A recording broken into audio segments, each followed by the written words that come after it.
नमस्कार, अपना उत्तराखंड में आप सभी का स्वागत है। मैं हूं नीलू। करते हैं खबरों की शुरुआत देहरादून से खबर, जहां पर आज धामी कैबिनेट की अहम मीटिंग होने जा रही है। सचिवालय में 12:30 बजे से होने वाली कैबिनेट बैठक में कई अहम प्रस्ताव पर मुहर लग सकती है। आपको बता दें कि करीब 1.5 महीने बाद ये कैबिनेट की मीटिंग होने जा रही है और इस मीटिंग से काफी ज्यादा उम्मीदें की जा रही है। बताया जा रहा है कि सचिवालय में 12:30 बजे के करीब एक कैबिनेट की बैठक होने वाली है, जिसमें कई अहम प्रस्ताव हैं जिस पर मुहर लग सकती है। बातचीत करने के लिए सुनील नवप्रभात हमारे साथ जुड़ गए हैं। सुनील, बहुत दिनों बाद कैबिनेट की मीटिंग रखी गई है, करीब 1.5 महीना बीत जाने के बाद। अब ऐसे में कहा यह जा रहा है कि बहुत सारे ऐसे फैसले हैं जिस पर आज मुहर लग सकती है। कौन कौन से हैं वो फैसले?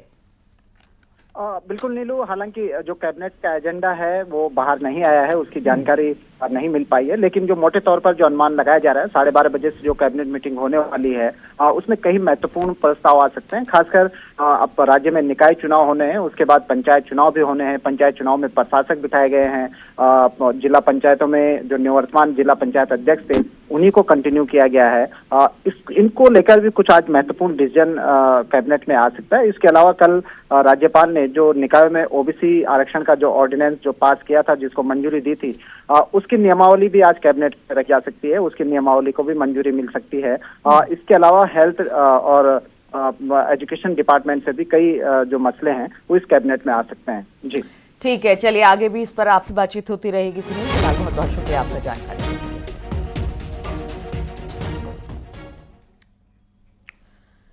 सीएम पुष्कर सिंह धामी ने कल देर शाम देहरादून के रैन बसेरों का निरीक्षण किया। सीएम धामी ने जरूरतमंदों को कंबल भी बांटे, साथ ही बढ़ती ठंड में खुले आसमान के नीचे रह रहे लोगों से मुलाकात की।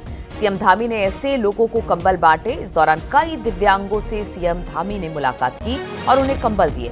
दिव्यांगों ने सीएम धामी को अपनी समस्या बताई, जिससे सीएम धामी ने अधिकारियों से दूर करने के निर्देश दिए।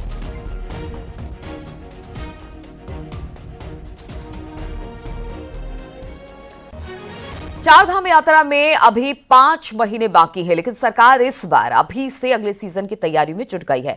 मुख्यमंत्री पुष्कर सिंह धामी ने मंगलवार को चारधाम पर बड़ी मीटिंग की और सभी पक्षों के साथ बातचीत के साथ ही अभी से का व्यवस्था बनाने के निर्देश दे दिए हैं। देखिए जरा ये रिपोर्ट।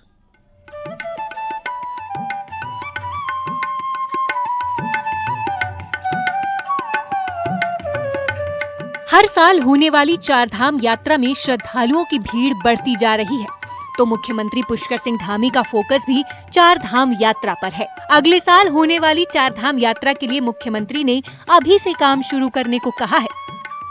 मंगलवार को सचिवालय में मुख्य सचिव, डीजीपी समेत यात्रा से जुड़े विभागों को अभी से तैयारी करने के निर्देश दिए। साथ ही मुख्यमंत्री ने कहा, यात्रा से जिनका भी हित जुड़ा है सभी पक्षों से बात की जाए।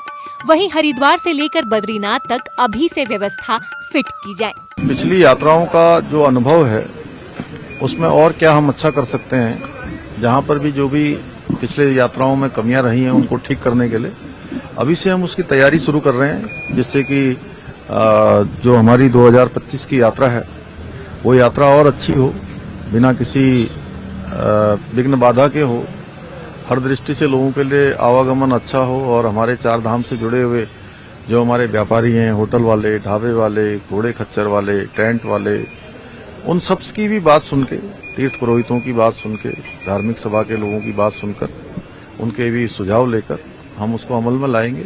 यात्रा प्राधिकरण बनाने की दिशा में भी ठीक ठोस तरीके से हम आगे बढ़ रहे हैं। सभी से बात करके वह भी जो है एक बड़ा हमारे लिए भविष्य के लिए अच्छा माध्यम बनेगा कि यात्रा हमारी सुचारू रूप से चलेगी। साथ में जो शीतकालीन यात्रा प्रारंभ की गई है उस यात्रा को ठोस रूप देना और लोगों तक बात पहुंचाने के लिए। इतना ही नहीं, मुख्यमंत्री ने कहा कि शीतकालीन यात्रा को भी प्रमोट किया जाए और देश भर से आने वाले श्रद्धालुओं के लिए भी सभी व्यवस्थाएं की जाएं। वहीं सरकारी गेस्ट हाउस बुकिंग पर 25% छूट देने का भी प्लान है। चारधाम यात्रा की अभी से तैयारियों का तीर्थ पुरोहितों ने भी स्वागत किया है।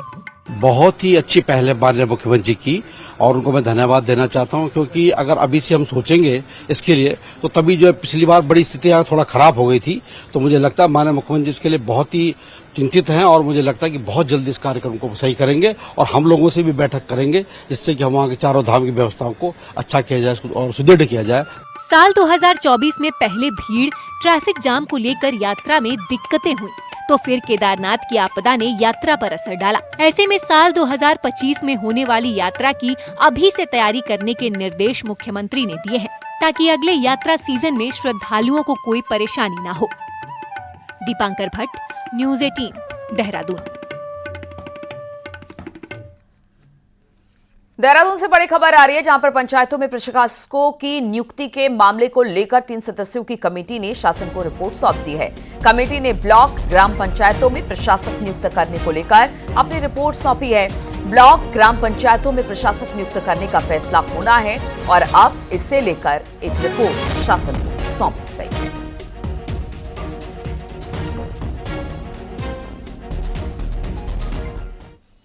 मंगलवार को दिल्ली में उत्तराखंड कांग्रेस के अध्यक्ष करण माहरा ने कांग्रेस महासचिव और वायनाड से सांसद प्रियंका गांधी से मुलाकात की और प्रियंका गांधी को वायनाड से सांसद बनने पर बधाई दी। इस दौरान दोनों नेताओं के बीच उत्तराखंड के मुद्दे पर भी बातचीत हुई है। तस्वीरें हम आपको दिखा रहे हैं। कल ये मुलाकात हुई थी। वायनाड से सांसद बनी है प्रियंका गांधी वाड्रा और उन्हीं को मुबारकबाद देने के लिए पहुंचे थे उत्तराखंड के कांग्रेस के जो प्रदेश अध्यक्ष हैं, और इस दौरान कई और बातचीत की भी खबरें सामने आई।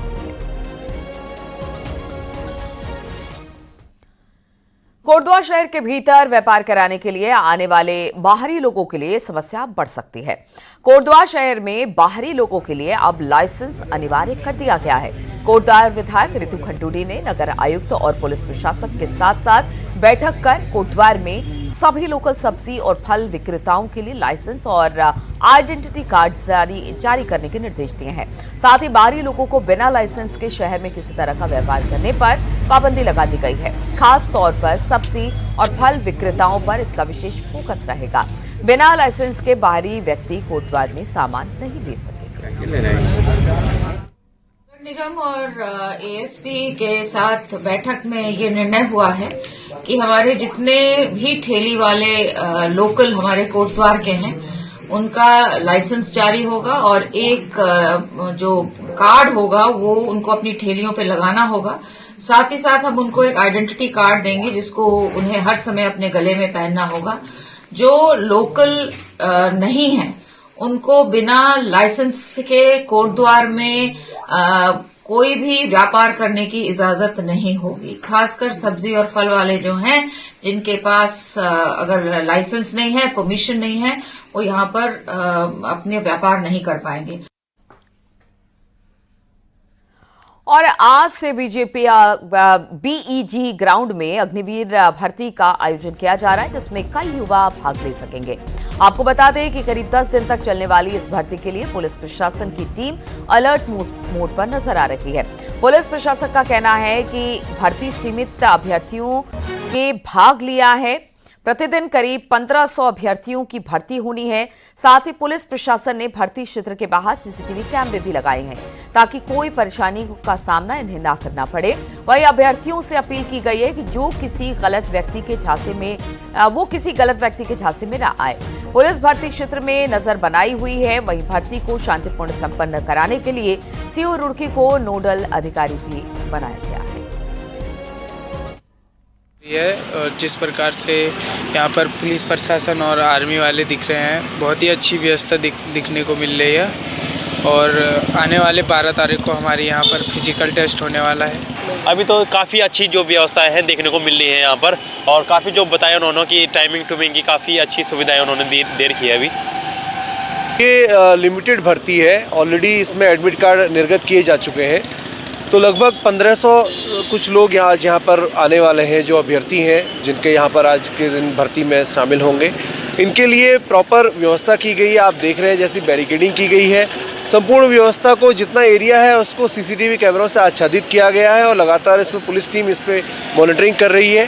साथ ही साथ सुरक्षा व्यवस्था हेतु हमारे जो डीएफएमडीज लगाए गए हैं और रहने के लिए जो यहाँ पर अभ्यर्थियों को स्टेजिंग एरिया है उसको पूरा टेंट से कवर किया गया है।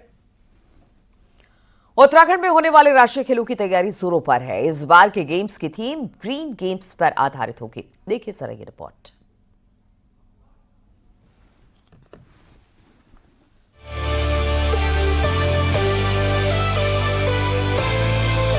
उत्तराखंड में होने वाले नेशनल गेम्स को ग्रीन गेम्स की थीम दी गई है, जो पूरे देश और दुनिया को पर्यावरण के प्रति संदेश देगी। ग्रीन गेम्स का मतलब है कि खेलों में ज्यादा से ज्यादा ई वेस्ट का इस्तेमाल किया जाएगा। नेशनल गेम्स में ई वेस्ट से बने मेडल तैयार करने की प्लानिंग की जा रही है। इसके अलावा डिग्रेडेबल प्लेट्स, ग्लास का इस्तेमाल किया जाएगा। फूड रिसाइकलिंग, बॉटल्स कलेक्शन के अलावा सोलर एनर्जी का बेहतर इस्तेमाल करते हुए सभी नेशनल गेम्स वेन्यू को सोलर पैनल से आच्छादित किया जाएगा। साथ ही खिलाड़ियों और तमाम आगंतुकों को रीयूजेबल वाटर बॉटल्स इस्तेमाल करने के लिए प्रेरित किया जाएगा और खिलाड़ियों के लिए भी ई वेल्क का उपयोग देखने को मिलेगा। यानी कि प्रदेश के जिन जिन स्थलों पर गेम्स होंगे वहां पर्यावरण संरक्षण का विशेष ध्यान रखा जाएगा। ग्रीन गेम्स का कॉन्सेप्ट ये है कि न्यूनतम प्लास्टिक का इस्तेमाल होना या प्लास्टिक का इस्तेमाल न के बराबर होना, और उसी कॉन्सेप्ट में आगे काम करते हुए खेल विभाग ये कोशिश कर रहा है कि पूरे आयोजन में जो है वो प्लास्टिक का इस्तेमाल ना हो और ई व्हीकल का इस्तेमाल हो और सोलर इलेक्ट्रिसिटी का इस्तेमाल हो और मेडल भी जो है आपके ई वेस्ट से बना आपका मेडल हो। देश और विदेश में कई अंतर्राष्ट्रीय खेल प्रतियोगिताओं में ई वेस्ट से मेडल बनाकर पर्यावरण संरक्षण का संदेश देने की कोशिश की जाती है। इससे पहले टोक्यो ओलंपिक में भी वेस्ट से मेडल तैयार किए गए थे, जिसे अब उत्तराखंड में भी दोहराया जाएगा। न्यूज़ 18 के लिए देहरादून से सतेंद्र बतरवाल की रिपोर्ट।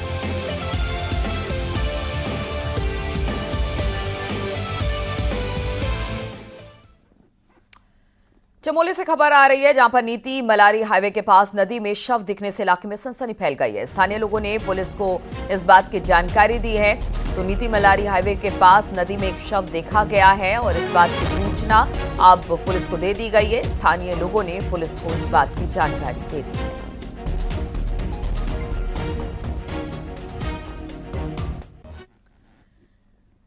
पौड़ी में गहरी खाई में कार गिरने से 3 लोगों की मौत हो गई। यमकेश्वर में कोंदा व्यासघाट सड़क पर यह हादसा हुआ। बेकाबू कार गहरी खाई में जा गिरी। हादसे में कार सवार 3 लोगों की मौके पर ही मौत हो गई है। वहीं एसडीआरएफ और पुलिस की टीम ने तीनों शवों को खाई से बाहर निकाल लिया।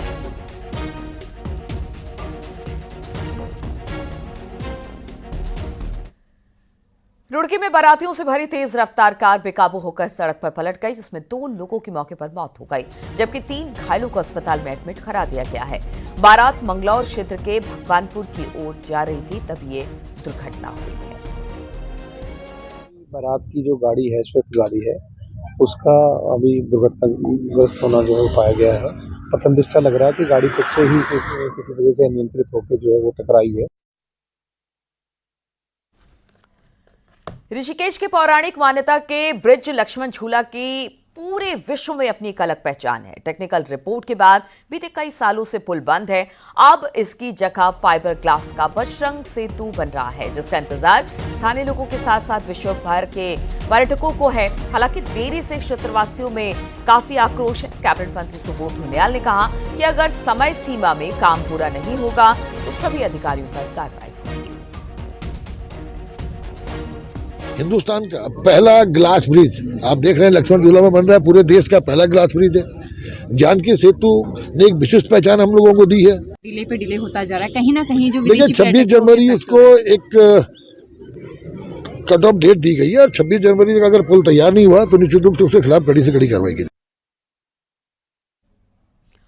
बांग्लादेश में हिंदुओं पर हो रहे अत्याचार पर सीएम पुष्कर सिंह धामी ने कहा कि इसमें सभी लोगों को अपनी आवाज उठानी चाहिए। सीएम धामी ने इस मामले पर विपक्ष को भी आड़े हाथों लिया और कहा कि ऐसे दल सिर्फ वोट बैंक की राजनीति करते हैं, वर्ग विशेष के तुष्टीकरण की राजनीति करते हैं।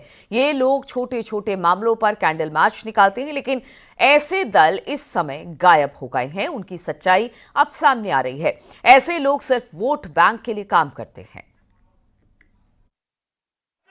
बांग्लादेश के अंदर बहुत ही जघन्य तरीके से अत्याचार हो रहा है। निश्चित रूप से इसमें सबको अपनी आवाज़ उठानी चाहिए और ऐसे दल जो केवल यहाँ पर वोट बैंक की राजनीति करते हैं, तुष्टीकरण की राजनीति करते हैं, एक वर्ग विशेष की राजनीति करते हैं, उनके वोटों के कारण से जो छोटी छोटी बातों पर धरना करते हैं, प्रदर्शन करते हैं, मौन जुलूस निकालते हैं, कैंडल मार्च निकालते हैं, वो सारे के सारे गायब हैं। वो उनकी सच्चाई आज पूरे देश के सामने, दुनिया के सामने आ रही है कि ये लोग केवल और केवल वोट बैंक के लिए काम करते हैं। पड़ोसी देश बांग्लादेश में लगातार अल्पसंख्यक हिंदुओं पर हो रहे अत्याचार के खिलाफ उत्तराखंड में भी मंगलवार को जगह जगह आक्रोश देखने को मिला। मंगलवार को देहरादून, नैनीताल, हरिद्वार में हिंदू संगठनों ने रैली निकाली और बांग्लादेश में हो रहे अल्पसंख्यकों पर अत्याचार के खिलाफ आवाज बुलंद की है। 3 तस्वीरें हम आपको दिखा रहे हैं देहरादून, नैनीताल और हरिद्वार की, जहां पर किस तरह से प्रदर्शन देखने को मिला, ये तस्वीरें अब सामने आ रही है।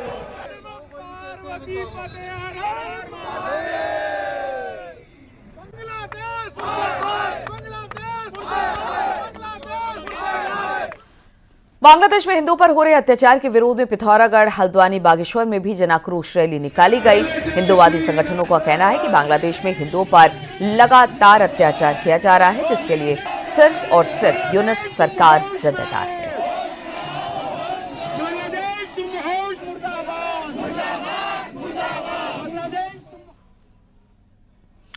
प्रयागराज में अगले साल 13 जनवरी से 26 जनवरी तक होने वाले महाकुंभ के लिए उत्तर प्रदेश सीएम योगी आदित्यनाथ ने सीएम पुष्कर सिंह धामी को भी न्योता भेजा है। उत्तर प्रदेश से निमंत्रण मिलने पर उत्तराखंड भी इस महाआयोजन की तैयारियों में जुट गया है।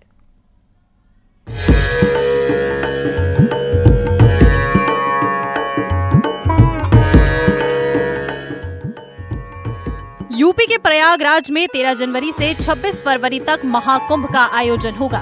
इस महाकुंभ में शामिल होने के लिए सीएम योगी आदित्यनाथ से लेकर मुख्यमंत्री पुष्कर सिंह धामी को भी निमंत्रण भेजा गया है। निमंत्रण पत्र मिलने के बाद उत्तराखंड भी महाकुंभ की तैयारियों में जुट गया है। प्रयागराज महाकुंभ में उत्तराखंड सरकार भी अपना पंडाल लगाएगी ताकि उत्तराखंड से जाने वाले श्रद्धालुओं को वहां कोई दिक्कत न हो।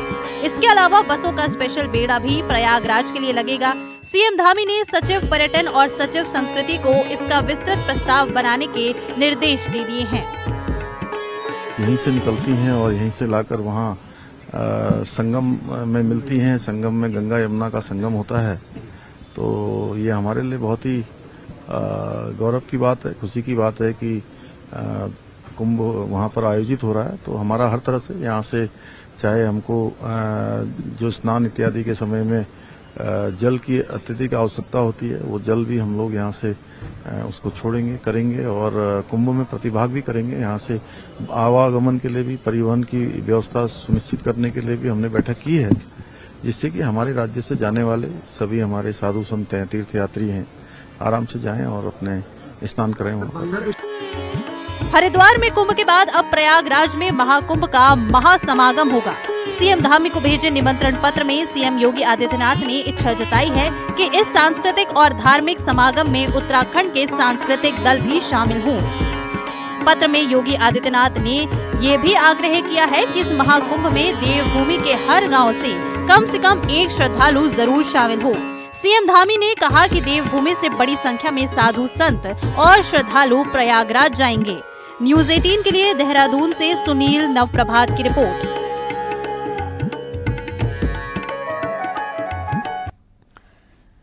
हरिद्वार में प्रशासन पर अवैध खनन का आरोप लगाते हुए मातृ सदन के ब्रह्मचारी दयानंद अनशन पर बैठे हैं। वहीं गंगा की ट्रेंजिंग और समतलीकरण के समर्थन में ये आ गई है। गंगा सभा के महामंत्री तन्मय वशिष्ठ का कहना है कि गंगा की धारा को नियंत्रित करने के लिए ट्रेंचिंग और समतलीकरण जरूरी है। किसी भी संस्था को इसका बेवजह मुद्दा नहीं बनाना चाहिए। आपको बता दें कि मातृ सदन के संत दयानंद अवैध खनन के खिलाफ पिछले 5 दिनों से अनशन पर बैठे हैं। गंगा जी के नाम पर राजनीति कर देना, और मैं देख रहा था कुछ संस्थान जो हैं सीधे बड़े अधिकारियों को और बड़े नेताओं को और शायद सीधे मुख्यमंत्री जी के लिए भी बोल रहे थे। तो मैं इन चीज़ों से अनभिज्ञ हूं, पर मेरा ये मानना है कि पहले सारी चीज़ों का अवलोकन कर लिया जाए, उसके बाद इन सबको कार्य किया जाए और नियमानुसार जो भी कार्य है उसको करने की अनुमति के साथ साथ इस कार्य को किया जाए। पहाड़ों में बर्फबारी के बाद कड़ाके की ठंड पड़ रही है। बद्रीनाथ धाम में सुबह शाम के तापमान में 10 डिग्री की गिरावट दर्ज की गई है। वहीं बद्रीनाथ धाम की सुरक्षा में लगे हुए पुलिसकर्मी बर्फबारी के बीच मंदिर की सुरक्षा में डटे हुए हैं। बद्रीनाथ धाम में कपाट बंद होने के बाद पुलिसकर्मी और बद्रीनाथ केदारनाथ मंदिर समिति के कर्मचारी बद्रीनाथ धाम में तैनात रहते हैं। तो तस्वीरें हम आपको दिखा रहे हैं किस तरह से सफेद चादर में अब पूरा बद्रीनाथ धाम लिपटा हुआ है। जबरदस्त बर्फबारी यहां पर हुई है और ये तस्वीरें हम आपको बता के इस वक्त तो पट बंद है, लेकिन जो वहां पर सुरक्षाकर्मी होते हैं वो तैनात किस तरीके से हैं इतनी बर्फबारी में भी, उसकी तस्वीर भी सामने आई है। उत्तरकाशी के दूरस्थ मोरी तहसील के केदार कांठा में बेस कैंप सांकरी और सीजन की पहली बर्फबारी हुई, जिसमें केदार कांठा के जाने के लिए सांकरी में पहुंचे पर्यटकों के चेहरे खिले हुए हैं। पर्यटकों में बर्फबारी के बाद प्रकृति का आनंद ले रहे हैं। वहीं स्थानीय कारोबारियों का कहना है कि इस बर्फबारी से पर्यटन व्यवसाय को काफी फायदा मिलेगा और यहां पर बड़ी तादाद में देश विदेश के पर्यटन पहुंचते हैं। वहीं ये बर्फबारी और बारिश खेती किसानी के लिए भी काफी फायदेमंद मानी जा रही है।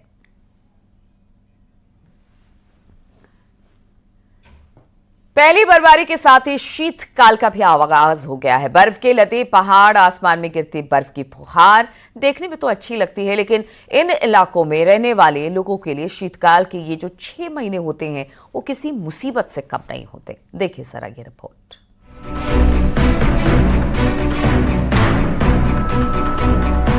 सोमवार को शीतकाल की पहली बर्फबारी हुई तो समूचा पहाड़ शीतलहर की जद में आ गया। कृषि बागवानी को अगर छोड़ दिया जाए तो यहाँ रहने वाले लोगों के लिए शीतकाल कई परेशानियां लेकर आता है। उत्तरकाशी, चमोली, पिथौरागढ़ के कई इलाके तो ऐसे हैं जहाँ भारी बर्फबारी में रास्ते और सड़कें बंद हो जाती हैं और इन क्षेत्रों के गांव शीतकाल में निचले इलाकों में शिफ्ट हो जाते हैं। साथ ही उच्च हिमालयी क्षेत्रों में पानी और बिजली की आपूर्ति ठप हो जाती है। स्कूल बंद करने पड़ते हैं, स्वास्थ्य सेवा भी लगभग ठप सी हो जाती है। साथ ही पाला पड़ने से सड़कें भी खतरनाक हो जाती हैं। मवेशियों के लिए चारा जुटाना भी ग्रामीणों के लिए एक समस्या बन जाती है। जब ज्यादा बर्फबारी होती है तो सड़कें जगह जगह बंद हो जाती हैं। कई जगह ग्लेशियर जो है आ जाते हैं, रोड खुलना बहुत टफ हो जाता है। तो बहुत जो शीतकालीन जो सुक्के से ऊपर के जो लोग हैं उनको बहुत दिक्कतों का सामना करना पड़ता है। इससे पहले प्लाइन भी वहाँ से होता था 6 महीने के लिए, लेकिन अब बहुत कम प्लाइन होता है। सर्दी में यहाँ जाड़ों में बहुत ज़्यादा परेशानी रहती है। चाहे हम जो जानवर पालते हैं जानवरों के लिए तो बहुत ही ज़्यादा परेशानी है, क्योंकि पाला बहुत पड़ता है सुबह सुबह, इससे बहुत ठंड होती है। लेकिन दिन का मौसम जो है वो बहुत अच्छा रहता है, सुबह शाम बहुत परेशानी होती है। इन दिक्कतों को देखते हुए सरकार अलर्ट मोड पर है। हर जिले के डीएम को एडवांस में 10-10 लाख का फंड दे दिया गया है ताकि जरूरत पड़ने पर तत्काल मदद पहुंचाई जा सके। बीआरओ पीडब्ल्यूडी को भी निर्देश जारी किए गए हैं कि बर्फबारी की दशा में सड़कों को तत्काल खोलने की व्यवस्था की जाए। साथ ही बर्फबारी से अलग थलग पड़ने वाले क्षेत्रों के लिए एडवांस में रसद सामग्री स्टोर करा दी गई है। सभी जनपदों को बजट रिलीज कर दिया गया है और यह भी कहा गया है कि किसी प्रकार से माननीय मुख्यमंत्री जी के निर्देश भी दिए गए हैं माननीय मुख्यमंत्री जी के द्वारा कि किसी प्रकार से भी किसी व्यक्ति को आपदा के कारण या शीत लहरी के कारण किसी प्रकार से कोई असुविधा का सामना न करना पड़े। यह जिले की मशीनरी को तय करना है, आपदा प्रबंधन विभाग को तय करना है, उस दिशा में काम करना। शीतकालीन यात्रा हिल स्टेशन पर टूरिस्ट की बढ़ती आवाजाही को देखते हुए सरकार अतिरिक्त सतर्कता भी बरत रही है। किसी भी सूरत में बिजली की आपूर्ति बाधित न हो, इसके लिए ऊर्जा निगम ने सभी क्षेत्रीय इकाइयों को पत्र भेजकर जरूरी दिशा निर्देश जारी किए हैं ताकि बिजली आपूर्ति ठप होने पर कम से कम समय में उसे ठीक किया जा सके। न्यूज़ 18 के लिए देहरादून से सुनील नवप्रभात की रिपोर्ट। तो इन तमाम खबरों के साथ इस बुलेटिन में फिलहाल इतना ही। रुकेंगे छोटे से ब्रेक के लिए। ब्रेक के बाद फौरन लौटते हैं कुछ और खबरों के साथ।